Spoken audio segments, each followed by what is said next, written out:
अंजलि ने बदला है रूप, अभय पीछा करते हुए पहुंच गया है वहीं और महक ने मना कर दिया है घर से जाने को। एडवोकेट अंजलि अवस्थी के सीरियल के आने वाले एपिसोड में आप सबको देखने को मिलने वाला है कि महक की बहुत बुरी कंडीशन है। नौकरों की तरह उससे दिन रात काम करवाया जाता है, यहाँ तक कि उससे झाड़ू पोछा बर्तन घर के जितने भी काम होते हैं जो एक मेड करती है वो सब कुछ कराया जा रहा है। और ये सब कुछ अपनी आंखों से देख लेते हैं राघव सिंह राजपूत और उसका छोटा भाई, और ये सब देखकर उनका गुस्सा फूटता है युवराज पर और युवराज का कॉलर भी पकड़ लेते हैं महक के चाचू। लेकिन युवराज उनका हाथ पकड़ते हुए कहता है, आप भूल गए हो क्या, आप मेरे घर पर आए हो और ये बदतमीजी बिल्कुल नहीं चलेगी। तभी राघव सिंह राजपूत कहते हैं कि युवराज अब तुम बदतमीजी कर रहे हो। तो हाथ जोड़कर युवराज माफ़ी मांगता है, ससुर जी मुझे माफ़ कर दीजिए, मुझसे गलती हो गई। तो आप अपनी बेटी से मिलना चाहते हो ना, अपनी बेटी को लेकर जाना चाहते हो ना, ठीक है मैं भी बुलाता हूँ महक को। तो वो महक को लेकर आता है और युवराज उसके पापा की तरफ को पुश करते हुए कहता है कि ये लीजिए ससुर जी, आपकी बेटी आ गई है और महक जाओ, तुम्हारे पापा तुम्हें लेने आए हैं। तो महक मना कर देती है, पापा मुझे नहीं जाना आपके साथ, मैं नहीं जाऊंगी। ये सुनने के बाद राघव सिंह राजपूत बहुत टूट से जाते हैं, रोने लगते हैं।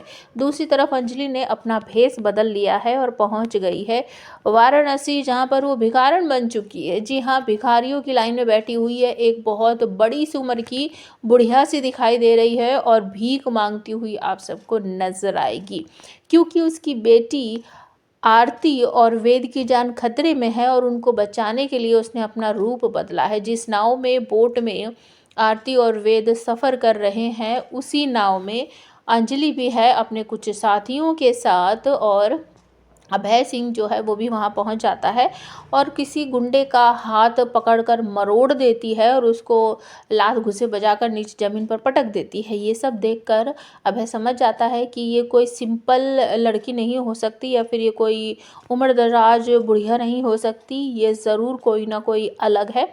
और वो उसे पहचान लेता है, साफ तौर पर कहता है, मैं तो देखते ही समझ गया था कि ये तो मेरी अंजलि ही है।